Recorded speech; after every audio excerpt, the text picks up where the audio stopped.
মুসলিম শরীফের একটি হাদিস তেলাওয়াত করেছি।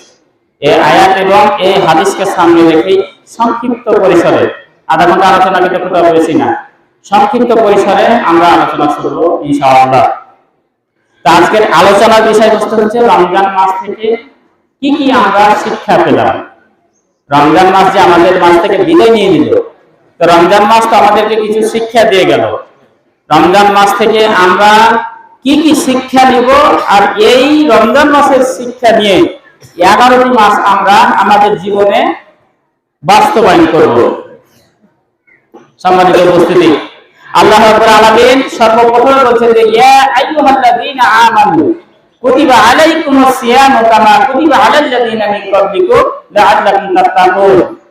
যে হে ঈমানদারগণেরা, তোমাদের উপর সিয়ামকে ফরজ করা হয়েছে যেমন তোমাদের পূর্ববর্তী উম্মতের উপর, নবীর উপর সিয়ামকে ফরজ করা হয়েছিল। কি কারণে? যদি তোমরা মুত্তাকি হতে পারো। সিয়ামটা এই কারণে। তাহলে রমজান মাসের অনেকগুলো শিক্ষা রয়েছে, তার মধ্যে 1 নাম্বার শিক্ষা হচ্ছে মুত্তাকি। সিয়াম হলে সিয়ামের প্রথম শিক্ষা সেটা হচ্ছে মানুষ যেন সিয়াম করার মাধ্যমে মুত্তাকি হতে পারে। মুত্তাকি কাকে বলে? এখন যদি আমরা মুত্তাকির পরিচয় জানি, আল্লাহ সুবহানাহু ওয়া তাআলা পবিত্র কোরআনুল কারিমে মুত্তাকি সম্পর্কে অনেক আলোচনা করেছে। সংক্ষিপ্ত আমি জানি, মুত্তাকি শব্দের আবিধানিক অর্থ ভয় করা, বেঁচে থাকা। কি থেকে বেঁচে থাকা? মিন আমানিল রাফাস, মিন আমানিল আওসান। যত রকমের খারাপ কাজ রয়েছে, ইসলাম যেগুলো সাপোর্ট করে না, এই যে খারাপ কাজ থেকে বেঁচে থাকার অর্থ হচ্ছে মুত্তাকি। আল্লাহ রাব্বুল আলামিন বলেন ইয়া আইয়ুহাল্লাযীনা আমানুত্তাকুল্লাহা ইন তাত্তাকু। আল্লাহ রাব্বুল আলামিন বলেন, হে ঈমানদারগণেরা, তোমরা যদি মুত্তাকি হতে পারো, তোমাদেরকে আমি 3টা পুরস্কার দান করব। 1 নাম্বার পুরস্কার হচ্ছে ইয়াজআল লাকুম ফুরকানা, আমি তোমাদেরকে সত্য মিথ্যা পার্থক্যকারীর একটা ফুরকান দান করব। একটু আওয়াজ দিয়ে বলেন সুবহানাল্লাহ। তাহলে মুত্তাকি যদি হতে পারে, 3টা পুরস্কার সূরা আনফালের 29 নম্বর আয়াতে বলছেন যে আমি তোমাদেরকে একটা ফুরকান দিব। ফুরকান শব্দের অর্থ হচ্ছে আল বাইয়িনু বাইনাল হক ওয়া দালাল, সত্য এবং মিথ্যার মধ্যে পার্থক্যকারী একটা কিতাব দিব। সেই কিতাবটার নাম হচ্ছে কি? আওয়াজ দিয়ে বলতে পারবেন আপনারা? কোরআনুল কারীম।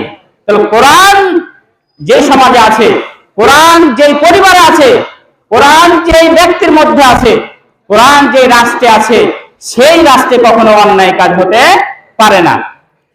আল্লাহ রাব্বুল আলামিন বলেন কিতাবুন আনজালনাহু ইলাইকা লিতুখরিজান নাসা মিনাদ যুলুমাতি ইলান নূর। কোরআন এমন একটা কিতাব, কোরআন এমন একটা বই, কোরআন এমন একটা বিশ্বজনীন গ্রন্থ, যে গ্রন্থ দুনিয়ার যাবতীয় অশ্লীলতা থেকে, দুনিয়ার যত অন্ধকার রয়েছে, অন্ধকার কি? অন্ধকার হচ্ছে অন্যায় কাজ করা, অন্ধকার হচ্ছে মিথ্যা কথা বলা, অন্ধকার হচ্ছে মানুষের জমি ঠগিয়ে নেওয়া, অন্ধকার হচ্ছে ঘুষ খাওয়া, অন্ধকার হচ্ছে সুদি কারবার করা, অন্ধকার হচ্ছে মিথ্যা কথা বলা। এগুলো থেকে কোরআন আপনাকে আমাকে বাঁচিয়ে নিবে। এটা হচ্ছে কোরআনের কাজ। আপনি যখন কোরআন মানবেন, তখন আপনি মিথ্যা কথা বলতে পারবেন? আমি মিথ্যা কথা বলতে পারবো? কখনো মিথ্যা কথা বলতে পারবো না। যারা কোরআন দিয়ে চলে, আল্লাহর নবী বলেন মান ক্বালা বিহি সাদাকা, যে ব্যক্তি কোরআন দিয়ে কথা বলে সেই সত্য কথা বলে। আমার প্রিয় ভাইরা, আপনি বলেন, এই যে আমরা যারা এসেছি, আমাদের মধ্যে অনেকে হাজি আছে না? আছে কি আছে না? আছে। অনেকে মাওলানা মাদ্রাসা পড়া ছাত্র আছে কি আছে না? একটু কথা বলবেন, এটা মসজিদ না। তাহলে বুঝতে পারবো যে আপনারা শুনতে পাচ্ছেন বা বুঝতে পারছেন। আমাদের মাঝে অনেকে হাজি রয়েছে, অনেকে মৌলভী রয়েছে, অনেকে মুন্সি রয়েছে, অনেকে তাকওয়াশীল রয়েছে, কিন্তু কেউ গ্যারান্টি দিতে পারবেন যে সকাল থেকে এখন পর্যন্ত একটা মিথ্যা কথা বলিনি? কেউ গ্যারান্টি দিতে পারবেন? মিথ্যা কথা আমরা বলেছি। বা রমজান মাস যে গেল, এই রমজান মাসে আমরা একটাও মিথ্যা কথা বলিনি সিয়াম অবস্থায়, কেউ গ্যারান্টি দিতে পারবো? কিন্তু কোরআন থেকে একজন যদি চোরও বলে যে আল্লাহ তাআলা বলেছেন আকিমুস সালাহ ওয়া আতুজ যাকাত, তোমরা নামাজ প্রতিষ্ঠিত করো, যাকাত দাও, কে বলেছেন? আল্লাহ তাআলা বলেছেন। একজন যদি চোরও বলে, একজন যদি মিথ্যা বলে, তাহলে তার কথাটা সত্য বলতে হবে। কেন? সে কোরআন থেকে বলেছে। আমি যে কথা বলতেছি, কোরআনের আয়াত বলতেছি, আমি অসংখ্য মিথ্যা কথা বলি। মনে করেন আমি যতই বড় হুজুর হই, আমি যতই বড় নিজেকে পরহেজগারিতা, নিজের সত্যবাদী হিসেবে দাবি করি, আমি আমার কথা যখন বলবো এটা সত্য হতেও পারে, সত্য নাও হতে পারে। কিন্তু যখন আমি কোরআন থেকে বলবো তখন এক বাক্যে আপনাকে আমাকে স্বীকার করে নিতে হবে এটা আল্লাহর কথা। আল্লাহর কথা হচ্ছে ওমান আযদাকু মিনাল্লাহি হাদিসা, অন্য জায়গায় বলছে ওমান আযদাকু মিনাল্লাহি কিলা। এই পৃথিবীতে আল্লাহর চাইতে সত্য কথা বলে এমন কে আছে? কেউ কি আছে? আল্লাহর চাইতে সত্যবাদী এই দুনিয়াতে কেউ কি আছে? নাই। তাহলে কোরআনের 1 নাম্বার শিক্ষা হচ্ছে মুত্তাকি হওয়া। আল্লাহ বললেন কেউ যদি মুত্তাকি হয়ে যায় 3টা কাজ করব। 1 নাম্বার, তাকে ফুরকান দিব। ফুরকান দেওয়ার মাধ্যমে সে সত্য এবং বাতিলের মধ্যে জানতে পারবে কোনটা হক, কোনটা বাতিল, কোনটা সঠিক, কোনটা বেঠিক। এই কোরআনের মাধ্যমে সে তারতম্য করতে পারবে। 2 নাম্বার হচ্ছে ওয়াইকাফির আনকুম সাইয়্যাতিকুম, সে যত আমল করেছে, খারাপ আমলগুলো যত করেছে, আপনি জন্ম থেকে এই নামাজ পড়ার আগ পর্যন্ত যত কাজ করেছেন, খারাপ কাজগুলো করেছেন, কাবিরা গুনাহ বাদ দিয়ে, আমার আল্লাহ বলছেন মুত্তাকি যদি হতে পারে আর সাগিরা গুনাহগুলো আমি মাফ করে দিব। সুবহানাল্লাহ বলেন। তাহলে দেখেন এমন কোন আমল আছে যে আপনি 50 বছরে, 60 বছরে, 70 বছরে যে আমল করলেন আর আপনার গুনাহগুলো মাফ করে দিবে? দুনিয়ার কোন দল, দুনিয়ার কোন নেতা, দুনিয়ার কোন পার্টি এই গ্যারান্টি কি দিতে পারবে? কোন মালিক দিতে পারবে যে বাবারা আমার কথা শোনো, তোমার গুনাহ আমি নিয়ে নিব এবং আমি তোমাকে জান্নাতে পাঠাবো, আমি তোমার গুনাহগুলো ভাগগুলো নিয়ে আমি জাহান্নামে যাব? এরকম নেতা কি আছে দুনিয়াতে? কেউ নাই, একমাত্র আল্লাহ ছাড়া। তাই আল্লাহ বলছেন যদি মুত্তাকি হতে পারো তাহলে তোমাদের সগীরা গুনাহগুলো আমি মাফ করে দেব। আর কাবিরা গুনাহর ব্যাপার হচ্ছে তওবা ছাড়া মাফ হবে না। 3 নাম্বার হচ্ছে ওয়ায়াগফির লাকুম যুনুবাকুম। ওয়ায়াগফির লাকুম যুনুবাকুম, তুমি যত খারাপ খারাপ কাজ করেছো, পাপ করেছো, রাতের অন্ধকারে, আমাদের এখানে যারা আমরা মুসাল্লি রয়েছি, আপনারা কি সবাই বিশ্বাস করেন যে আমরা সবাই রোজা রেখেছিলাম?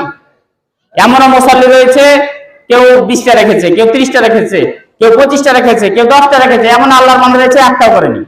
আছে না আমাদের মাঝে? তাহলে এরা কি মুত্তাকি হবে? এরা কি মুত্তাকি হবে? তো মুত্তাকিটা হচ্ছে গোপনীয় বিষয়।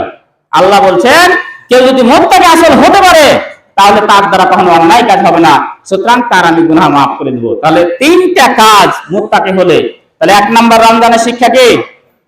1 নাম্বার রমজানের শিক্ষা মুত্তাকি হতে হবে। আর মুত্তাকি হতে গেলে আপনি মিথ্যা কথা বলতে পারবেন না। মুত্তাকি হতে গেলে আপনি বিড়ি সিগারেট খেতে পারবেন না। মুত্তাকি হতে গেলে আপনি ঘুষ খেতে পারবেন না। মুত্তাকি হতে গেলে আপনি অন্যায় কাজ করতে পারবেন না। কিন্তু আমাদের সমাজে 180 গতিবেগে সব কাজ চলছে, এগুলো চলে না? চলতেই চলে না। আপনি দোকানে বসতেই পারেন না, আমি পাশে বসে আছি, পাশে এসে বিড়ি সিগারেট ধরাই দিল, তো তাকে কি মুত্তাকি বলা যাবে? বলা যাবে? এর তার খুলছে, খোলার সঙ্গে সঙ্গে বিড়ি সিগারেট নিয়ে ব্যস্ত হয়ে গেল, মিথ্যা কথা ব্যস্ত হয়ে গেল, তাহলে তাকে কি মুত্তাকি বলা যাবে?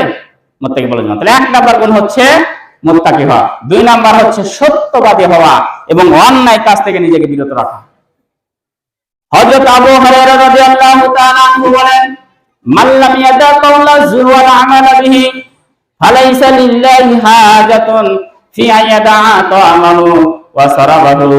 আল্লাহর নবী বলেন কেউ যদি মিথ্যা কথা, অন্যায় কাজ কর্ম করা থেকে নিজেকে বিরত না রাখতে পারে তাহলে তার না খেয়ে থাকা, সে রোজা থাকুক আর না থাকুক, আল্লাহর কোনো যায় আসে না। তাহলে আপনি মিথ্যা কথা যদি না ছাড়তে পারেন, অন্যায় কাজ কর্ম যদি করা না ছাড়তে পারেন, তাহলে আপনি এই যে 1 মাস সিয়াম রাখলেন, শুধু আপনার না খেয়ে থাকা হলো, আপনার শুধু উপোস থাকা হলো। তাহলে 1 নাম্বার শিক্ষা হচ্ছে আপনার মুত্তাকি হওয়া। 2 নাম্বার শিক্ষা হচ্ছে সত্যবাদী হওয়া, মিথ্যা কথা বলা যাবে না। এখন হাত তোলেন, সামনে 1 বছরে একটাও মিথ্যা কথা কে কে বলবেন না? একটু হাত তুলে দেখান তো, আছে? একটাও মিথ্যা কথা বলবেন না। আছে? আছে? পারবেন? দেখেন, শুধু হাত তোলা না, শুধু হাত তোলা না, হাত তোলার অর্থ হচ্ছে এটা আমানত। এটা হচ্ছে কি আমানত। আপনার এটা হচ্ছে আমানত। ওই যে হাজী সাহেব বললো যে হজ করে আসলাম, গাল তো দেওয়া যাবে না, টুপিটা খুলে দিয়ে গাল দিল যে কার এটা ছাগল রে, মানে আমাদের চাপাইয়ের ভাষা একটু দুর্বল ভাবে বললো। তা আপনারা কি মিথ্যা কথা সামনে ছাড়ার জন্য চেষ্টা করবেন ইনশাআল্লাহ? বলেন যে রমজান অবস্থায় যেমন, সিয়াম অবস্থায় যেমন আমরা মিথ্যা কথা থেকে বেঁচে থেকেছি, অন্যায় কাজ থেকে যেমন বেঁচে থেকেছি, আল্লাহ সামনে 11টা মাস যেন আমরা এইভাবে চলতে পারি। জোরে বলে আল্লাহুম্মা আমিন। 3 নাম্বার শিক্ষা হচ্ছে কোরআন বেশি বেশি পাঠ করব। আপনারা কি সবাই কোরআন পাঠ করতে পারেন? এখানে যারা আছেন পাঠ করতে পারেন? কোরআন তো ধরে দেখিনি, পাঠ করবো কেমন করে, তাই না? অনেকে তো বলে যে কোরআন তো ছুঁই দেখিনি, একটা মাস চলে গেল, তো কিভাবে পাঠ করব? রমজান মাসে আপনার হাদিসে হযরত আবু হুরায়রা বলেন যে 2টা জিনিস কিয়ামতের দিন আল্লাহর কাছে সুপারিশ করবে আপনার আমার জন্য, সাইমের জন্য। সেটা হচ্ছে কি? 1 নাম্বার হচ্ছে সিয়াম, 2 নাম্বার হচ্ছে কোরআন। সিয়াম বলবে আল্লাহ ইন্নী মানাতুহু তাওমা বিন-নাহার ওয়াস শাহাওয়াত, আল্লাহ সিয়াম অবস্থায় তোমার এই আল্লাহর বান্দাকে আমি দিনে খাওয়া থেকে বিরত রেখেছিলাম, স্ত্রী সহবাস থেকে বিরত রেখেছিলাম, অন্যায় কাজ করা থেকে বিরত রেখেছিলাম। সুতরাং ফাসাফিনি ফি, তুমি সুপারিশ কবুল করে নাও, আমার এই বান্দাকে তুমি জান্নাতে দিয়ে দাও। তাহলে এমনি কি সিয়াম আপনারই করবে? ওই আপনার জন্য সুপারিশ করবে, আমার জন্য সুপারিশ করবে? করবে? করবে না। এই যে ইউটিউবে অসংখ্য কিন্তু আপনার টিকটক নাটক দেখাচ্ছে যে আপনার বলে যে গ্যাস্ট্রিক বেড়ে গেছে, রমজান মাস আসলে অনেক কিছু কিছু মানুষের আছে গ্যাস্ট্রিক, আলসার, পালসার যত কিছু আছে সব কিন্তু আপনার কি হয়ে যায়, বৃদ্ধি হয়ে যায়, রোজা রাখবে না তার জন্য। তা আপনি সিয়াম কি ওই সমস্ত ব্যক্তির জন্য আপনার সুপারিশ করবে মনে করছেন? সুপারিশ করবেন না। তা আমরা আল্লাহর কাছে দোয়া করি, আল্লাহ যে 30টা রমজান মাসে রোজা রাখলাম, এই সিয়াম কবুল করে যেন সিয়াম কিয়ামতের দিন আমাদের জন্য সুপারিশ করে। জোরে বলেন আল্লাহুম্মা আমিন। 2 নাম্বার হচ্ছে কোরআন যে ব্যক্তি বলেন, আল্লাহ নবী বলছে মান ক্বারা হারফান ফালাহু আশরু আমসালিহা, কেউ যদি কোরআনের একটি হরফ পাঠ করে তার জন্য 10টি নেকি লিখে দেওয়া হয়। আপনারা জানেন রমজান মাসে কোরআন তেলাওয়াত করলে একটা আমল কয় থেকে কত গুণ পর্যন্ত বৃদ্ধি করে দেওয়া হয়? কত গুণ? 1 থেকে 10, 10 থেকে 70, 70 থেকে আবার 700 গুণ। তারপরে বলছেন যে ইল্লা সাওম, রমজানের সিয়াম বাদ দিয়ে, ফাইনালি ওয়ানা আজিজু বিহি, সিয়াম হচ্ছে বান্দা আমাকে ভয় করে রেখেছে, কোন মানুষকে দেখানোর জন্য সিয়াম পালন করেনি। সুতরাং সিয়ামের যাজা, সিয়ামের পুরস্কার আমি নিজ হাতে বান্দাকে দিব। তাহলে এই সিয়াম অবস্থায় যে আমি রমজান মাসে যে কোরআন তেলাওয়াত করলাম, কোরআন আল্লাহর কাছে বলবে, মনে করেন আপনার জন্য আমার জন্য জাহান্নাম ওয়াজিব হয়ে গেছে, জাহান্নামে যাওয়ার জন্য আল্লাহ আপনাকে আমাকে অর্ডার দিয়ে দিয়েছে, কোরআন আল্লাহর কাছে চলে যাবে, আল্লাহর কাছে গিয়ে বলবে, আল্লাহ গো এই ব্যক্তিকে তুমি জাহান্নামে দিতে পারবা না। আল্লাহ বলবেন, কি খবর কোরআন, তুমি আমার সঙ্গে কেন আর্গুমেন্ট করতেছো? কোরআন বলবে, আল্লাহ এই ব্যক্তি সিয়াম অবস্থায় রাত জেগে আমাকে তেলাওয়াত করেছিল, আমি কোরআনকে পাঠ করেছিল, আমি কোরআনের জীবন বিধান তার বাস্তব জীবনে পর্যালোচনা করেছিল, বাস্তব জীবনে সে বাস্তবায়িত করেছিল। সুতরাং আমি সাক্ষী দিচ্ছি এই ব্যক্তিকে জাহান্নাম থেকে বাদ দিয়ে তুমি জান্নাতে দিয়ে দাও। এখন আপনারা কি জান্নাতে যেতে চান না জাহান্নামে যেতে চান? আচ্ছা, জাহান্নামে যে যাবেন কে কে একটু হাত তোলেন তো। আছে? জাহান্নামে কেউ যাবে না। আচ্ছা, জান্নাতে কে কে যাবেন একটু হাত তোলেন তো। সবাই জান্নাতে যাবেন। তো সবাই জান্নাতে যাবেন, আবার নামাজ পড়বেন না, মাশাআল্লাহ, তাই না? যে ইনশাআল্লাহ জান্নাতে যাব কিন্তু নামাজ পড়তে পারবো না, জান্নাতে যাব কিন্তু মিথ্যা কথা ছাড়তে পারবো না, জান্নাতে যাব কিন্তু ঘুষ খাওয়া ছাড়তে পারবো না, জান্নাতে যাব কিন্তু অসৎ কাজ ছাড়তে পারবো না। এরকম আমাদের মুসলমান আছে না নাই? আছে? মানে আমল করবে কম আর জান্নাত নিবে সবচেয়ে বড়টা, তাই না? এই নেচার, এই ক্যারেক্টার থেকে মুসলমানকে বেরিয়ে আসতে হবে।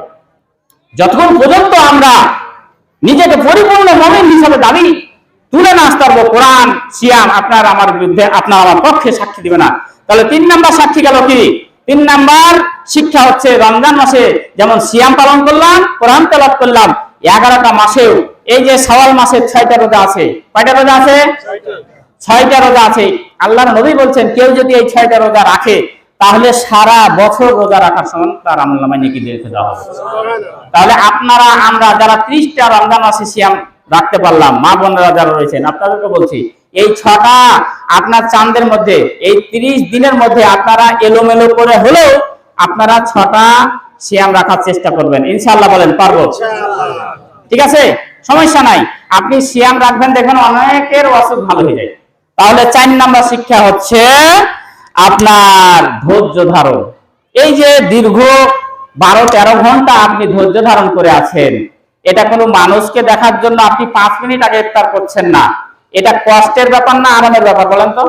এই যে 4-5 দিন যে রৌদ্র গেল, এই যারা কামলা, যারা পাইট খাটে, যারা বিভিন্ন কষ্টের কাজগুলো করে, এই ভাটাতে যারা কাজ করছে, আগুনে যারা লকড়ি দিচ্ছে, কাঠ দিচ্ছে, এই সব কাজগুলো যারা করে, ওই রকম মুসলমান যারা আছে ওখানে কষ্টের কাজগুলো যারা করে, তারা কষ্ট করে যারা রমজান মাসে সিয়াম রেখেছে। রাখেননি অনেকে? যারা রোজা রাখে না ওনাকে যদি আপনার এসিতে শুইয়ে রাখেন, সোফাতে বসিয়ে রাখেন, তাদেরকে খানা যদি তুলে দেন জান্নাতের মতন, যে আমি মানে খাবো না, চাবাইতে পারবো না, এত অলস, তাও তারা সিয়াম রাখবে না।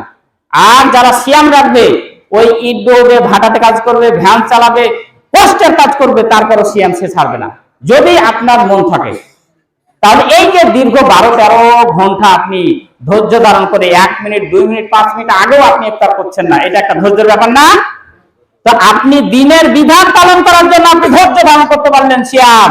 আপনার যদি দিন কায়েমের ব্যাপারে আপনাকে যদি যুদ্ধের ময়দানে যেতে হয়, আপনাকে যদি মাঠে ময়দানে কাফেরদের সঙ্গে যদি জিহাদে অবস্থান করতে হয়, এই রকম ধৈর্য সিয়ামের মতন আপনাকে আমাকে দেখাতে হবে। যদি দেখাতে পারে আপনার আমার পক্ষে এই সিয়াম সাক্ষী দিবে। আমরা সকলে বলি আল্লাহ দিনের পথে আমাদেরকে কবুল করেন, সকলে বলি আল্লাহুম্মা আমিন। 5 নাম্বার শিক্ষা হচ্ছে ভ্রাতৃত্ববোধ। এই জায়গাতে আপনি আমি এখন যে বসে আছি, এখানে ফকিরও আছে, ভ্যান চালকও আছে, আপনার ভাটাতে কাজ করার লোকও আছে, পুকুর চাষের ব্যক্তিও আছে, আপনার বড় চাকরিজীবী আছে, এখানে হাজি গাজী মুন্সি থেকে শুরু করে বড় লোক, ছোট লোক, ধলো কালো, উঁচা বাঠা, সব শ্রেণীর লোক কিন্তু একই কাতারে আমরা একাকার হয়ে গেছি। হয়েছে কি হয়নি? আপনার একজন বড় লোক যে অনেক টাকা পয়সা, যার সামনে হয়তো আপনি সালাম দিতে পারবেন না। আমাদের সমাজে যারা এমপি মন্ত্রী, তারা কি তাদের জন্য কি আলাদা ঈদগাহ, আলাদা ইমামের ব্যবস্থা করা আছে না? একই জায়গাতে তারা এসে কাতারে দাঁড়ায়। তো এই রমজান মাসে সিয়াম অবস্থায় তারাবি পড়া, একসঙ্গে ইফতার খোলা, কোন উঁচা নিচু, বড় লোক ছোট লোক, সাদা কালো, এই যে মানুষের ভেদাভেদ যেমন ভুলে গিয়ে সবাই একই কাতারে চলে আসে, এই সিয়ামের শিক্ষাটা হচ্ছে আপনাকে 11টা মাস রাখতে হবে। যে কোনো বড় লোক ছোট লোক, কোনো অহংকার, উঁচু নিচুর মধ্যে পার্থক্য করা যাবে না। এই শিক্ষা থেকে আমাদেরকে 11টা মাস ভাই হিসাবে, এই জন্য বলছেন যে ইন্নামাল মুমিনুনা ইখওয়া, প্রত্যেক মুসলমান, পৃথিবীর সব মুসলমান হচ্ছে আমার ধর্মীয় ভাই। মিয়ানমারের মুসলমান কষ্ট পেলে আপনি যে যদি না করেন, আপনি ভাই হতে পারলেন না। আজকে মুসলিমে, আজকে ফিলিস্তিনের মুসলমানের ছোট ছোট বাচ্চাদেরকে আজকে পানি খেতে পাচ্ছে না, ফেসবুকে দেখা যাচ্ছে, ইউটিউবে টুইটারে দেখা যাচ্ছে, কত কষ্ট করছে তারা, একটা পানি খেতে পাচ্ছে না, খাবার পাচ্ছে না। তাদের দুঃখে যদি আপনার অন্তরটা না কেঁপে ওঠে, আপনি ভাই হতে পারলেন না, আপনি ভ্রাতৃত্ববোধ সৃষ্টি করতে পারলেন না। এই জন্য রমজানের শিক্ষা হচ্ছে একে অপরের সঙ্গে যেমন আমরা মিলেমিশে রমজানের অবস্থায় সব সিয়াম পালন করছি, তারাবি করছি, রোজা রাখতেছি, এই শিক্ষাটা আপনাকে 11টা মাস রাখতে হবে। বলেন ইনশাআল্লাহ আমরা যেন সামনে এই ভ্রাতৃত্ববোধ বজায় রাখতে পারি। সর্বোপরি যে শিক্ষা, সেটা হচ্ছে দান খেরাত। রমজান মাসে বেশি দান খেরাত করলে বেশি নাকি না কম নাকি? বেশি নাকি? তো রমজান মাসে যারা আমরা বেশি বেশি দান খেরাত করলাম, আল্লাহ নবী বলছেন রমজান মাস যখন আসতো, হযরত আয়েশা রাদিয়াল্লাহু তাআলা আনহা বলছেন রাসূল সাল্লাল্লাহু আলাইহি ওয়াসাল্লাম গামছাকে যে একটা প্যাঁচ দিয়ে মানটাকে বাঁধতো, এটাকে কি বলেন আমরা? মাদানা। হ্যাঁ, ওই গামছা দিয়ে আপনার শক্ত করে বাঁধতো। কি কারণে? যে আমাকে রমজান মাসে দান খেরাত বেশি বেশি করতে হবে। আর এই কারণে মহিলাদের কাছে নামাজ শেষ করে মহিলার জামাতে আপনার চলে যেত, দান খেরাতের ব্যাপারে এমন ওয়াজ নসিহত করতো যে ওয়াজ নসিহত শুনে ওই সঙ্গে সঙ্গে গলার মালা, হাতের বালা, আপনার নাকের ফুল, দুল, যা কিছু আছে সব দিয়ে দিত। আর পুরুষের মধ্যে যারা টাকা পয়সা নিয়ে এসছে তারা দিয়ে দিত। এত দান খয়রাতের ব্যাপারে ওয়াজ নসিহত করত। আল্লাহর নবী বলেন, আল্লাহ রাব্বুল আলামিন সূরা আল ইমরানের 91 নম্বর আয়াতে বলছেন, লান তানালুল বিররা হাত্তা তুনফিকু মিম্মা তুহিব্বুন। এই আয়াতটা যখন নাযিল হলো, আল্লাহ রাব্বুল আলামিন বলেন, ও মুসলমানেরা তোমরা শোনো। দুনিয়ার তামাম মুসলিমদেরকে উদ্দেশ্য করে বললেন, তোমাদের মধ্যে সবচাইতে যেটা ভালো ধন, সবচাইতে যেটা ভালো সম্পদ, এই সম্পদ আল্লাহর রাস্তায় দান করো। এই আয়াত নাযিল হওয়ার সঙ্গে সঙ্গে মুসলমান সাহাবীদের মধ্যে একটা হিড়িক পড়ে গেল দান করার, যে কে কত দান করে বেশি বেশি সওয়াব নিতে পারবে। হযরতে তালহা রাদিয়াল্লাহু তাআলা আনহু, তিনি অত্যন্ত ধনী ছিলেন। এখন মদিনা নববী রয়েছে, মদিনা নববীর পাশে বিরহা নামে একটা বাগান ছিল। ওই বাগানের মধ্যে একটা কুয়া ছিল। আল্লাহর নবী ওই বাগানে গিয়ে আরাম করত, ওই কুয়া থেকে পানি খেত, এবং অত্যন্ত প্রিয় বাগান নবীজির কাছে ছিল। হযরত আবু তালহা নবীজির প্রিয় বাগান দেখে, সবচাইতে দামি বাগান ছিল তার, তিনি আল্লাহর নবীর কাছে গিয়ে বললেন, আল্লাহর নবী, আমার যত সম্পদ রয়েছে সব সম্পদের চাইতে এই বাগান আমার কাছে প্রিয়, সুতরাং এই সম্পদ আমি আল্লাহর রাস্তায় দান করে দিলাম। দেখেন, সবচাইতে প্রিয় বাগানটা হযরত তালহা রাদিয়াল্লাহু তাআলা আনহু দান করে দিলেন। আর আমাদের মধ্যে, আমাদের সমাজে আমরা যখন দান করি, সবচাইতে খারাপ জিনিসটা সেটা আমরা দান করি কি করি না? আমাদের বর্তমান সমাজে এখন চাউলের দাম কত? ভালো চাউলটার দাম 80 টাকা বোধহয় হয়ে গেছে, 70-80 টাকা, তাই না? তাহলে আপনি চাউল যখন খাচ্ছেন, ভালো চাউলটা খাচ্ছেন, আর ফেতরা যখন টাকায় করছেন, মুঠি চাল যে সবাই যে তুলে ওই 40 টাকা 50 টাকা সর্বনিম্ন যে চাউল, ফেতরা যখন ধরছে যে 2.5 কেজির দাম, তখন ওই যে 80 টাকা চাউল খাচ্ছে সেও ওই 50 টাকার দর দিয়ে 2.5 কেজির দাম দিচ্ছে ফেতরা, আর যে ওই 50 টাকা চাউল খাচ্ছে সেও দিচ্ছে। তাহলে যে 80 টাকার খাচ্ছে খাওয়ার সময় নিজে, আর ফেতরা দেওয়ার সময় 50 টাকার ফেতরা দিচ্ছে, তাহলে সে তার উদ্দেশ্যটা ভালো না খারাপ? হ্যাঁ, আল্লাহ বলছেন সবচাইতে তোমার ভালো সম্পদটা আল্লাহ রাস্তায় দান করো। আর সে যখন আল্লাহ রাস্তায় দান করতে আসলো, ফেতরা দিতে আসলো, একজন ভ্যান চালক, মুচি, একজন যে ঠেলা চালক, সে কামলাওয়ালা, সর্বনিম্ন সমাজে সে পারে না, সে কষ্ট করে ওই কমা চালটা খায়, বাজারের মধ্যে সবচেয়ে কমা, সে ওই চাউলটা খাচ্ছে, কিন্তু আমরা তার সঙ্গে তাল মিলিয়ে ফেতরা টাকা দিচ্ছি। এটা বৈষম্য হচ্ছে না? এটা অবশ্যই বৈষম্য হচ্ছে। আল্লাহর রাসূল জনাব মুহাম্মদ সাল্লাল্লাহু আলাইহি ওয়াসাল্লাম এর বিরোধী করেছেন, যে তোমাদের মধ্যে সবচেয়ে যেটা ভালো মাল, ভালো সম্পদ, সেটা তুমি আল্লাহর রাস্তায় দান করো, আল্লাহর রাস্তায় দান করো। আর সাদাকা তো তাওয়াক্কুল বালা, আল্লাহ বলছেন সাদাকা, দান, খয়রাত, তোমার বালা মুসিবত সব দূর হয়ে যায়। বালানগর মাদ্রাসা আপনারা নাম শুনেছেন? শুনেছেন? গেছেন? তো ওটা তো সরকারি মাদ্রাসা, ওখানে এত টাকা পড়ে কেন? মানুষ কি এমনি দেয়? ওই বালানগর ছাড়া কি বাগমারাতে আর আলিয়া মাদ্রাসা আছে? আছে? যদি জালসা করে ওই রকম 24-25 লক্ষ টাকা উঠবে? কারণটা কি?